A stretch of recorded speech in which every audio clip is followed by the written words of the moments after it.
Hey folks, AudioKit Pro just launched their latest synth app and it is perfect for retro gamers. It is SAGA Synth. Rise from your grave. Honestly, it ticks all the boxes for me. It is an affordable mobile synth, check. The sounds were made by sampling old SEGA Genesis games or the Mega Drive, depending on your region, check. And it was made using AudioKit, the leading open source audio framework for making iOS music apps. Chickity check. But does it actually sound like the SEGA? Well, that's the question we're going to try to answer today. But before we get into that and taking an in-depth look at the app, let's hear it in action. I got to check out a beta build for the app early on, and I made some presets for it, and the presets are probably going to be launching with the app. I think there are some other creators that are doing it too. One that I know for sure is the GarageBand Guide. I can't wait to hear Patrick's patches in this because whenever VHS Synth came out, he made a preset bank for it where all the names were named after SEGA Genesis games. Or Mega Drive games. I don't know why they called it different names in different regions. It turns out David Rosen, the co-founder of SEGA and head of SEGA America, just preferred the name Genesis. For a console that marketed itself with blast processing, the name Mega Drive seems more on brand, but I digress.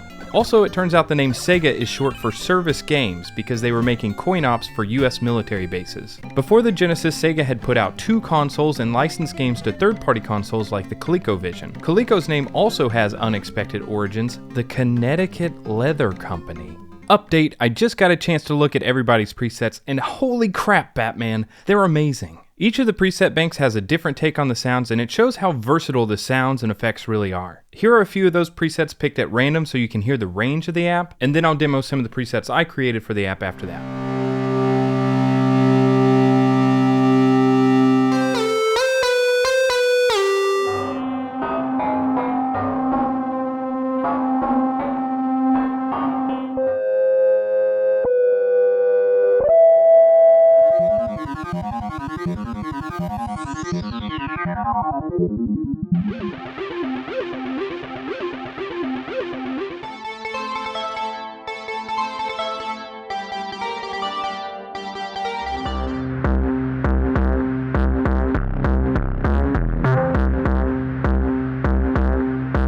And here are some of the presets I made that you can play in the app.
listen, there are going to be several videos demoing and showing off all the different things about the app, so I'll instead focus on my thoughts as a developer. Functionally, the app is similar to many of AudioKit Pro's synth apps, but there's always an attention to detail being paid to the design and controls to make it feel like its own unique experience. And of course, the sounds are completely unique for each app. The keyboard on the bottom has a few additional features, including a mod wheel for mapping, the option to record, and a BPM tempo, which we'll go over in a second. The UI for the app looks like a Game Gear, which is a simple but a highly awesome aesthetic. There's even a little speaker on the front. On the next tab, you can select 2 voices for your synth with ADSR controls for both. There's a panel with additional effects, phaser, flanger, delay, and filter. And in the final tab, the tempo is tied to the sequencer, which is also another feature unique to this app, which hasn't been seen by AudioKit Pro since Synth 1.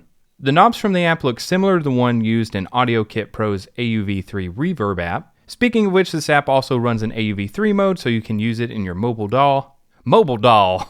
Hey man, you recording on a mobile DAW? Now people call this type of synth a Rompler, which is accurate, but so what? Alright, I'm gonna get on a soapbox here for a minute and talk about Romplers. A Rompler is a type of synth, but the voices for the oscillators are made from audio files. These samples can be long or as short as a single pulse. Romplers employ many of the features used in subtractive synthesis, but usually there are additional features sprinkled in due to it being released later than other synths. One of the earliest examples of a Rompler was the EMU emulator.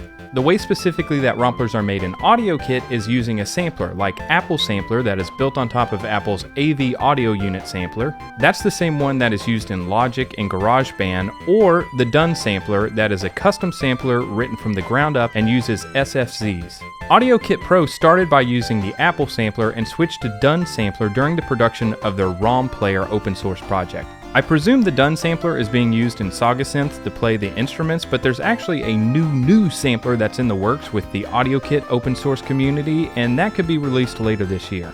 So does SAGA sound like the SEGA Genesis?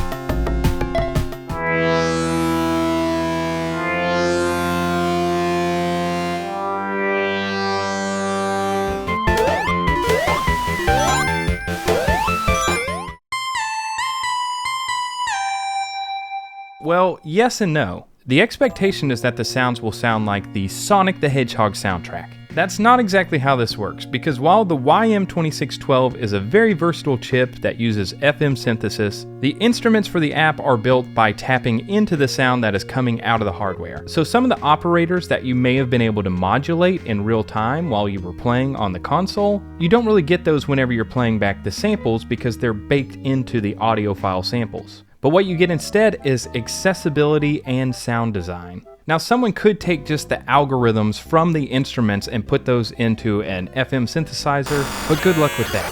So this is, in my opinion, the best way to get the sounds of the games from the Genesis, and since it's coming from the actual games, it feels like you're capturing part of the soul of your childhood, if you grew up with the Genesis. If not, then I don't know, maybe you can resample Minecraft or something. In conclusion, SAGA Synth does sound like the Genesis. The sounds, after all, were sampled directly from the console. But it would be difficult to make a one-to-one sample-accurate recreation of your favorite Genesis game soundtracks. SAGA is its own instrument, and it summons the spirit of the Genesis. It's a real nostalgia trip, and if you're into that kind of thing, you should definitely pick up the app, and we should be friends, because we like all the same things. What I'm trying to say is this is a boomer synth, and I love it. Congrats to Matthew, Brian, and Chim. The app is awesome, and I can't wait to hear how people use it. Thanks for watching the video, folks. Be sure to like and subscribe, and let me know down in the comments what your favorite SEGA Genesis soundtrack was, and I'll do the same. I'll give you a hint, it has the stinkiest bass line of any video game. You gotta play the bass up here. Thanks for watching, and I'll see you all next time. SAGA.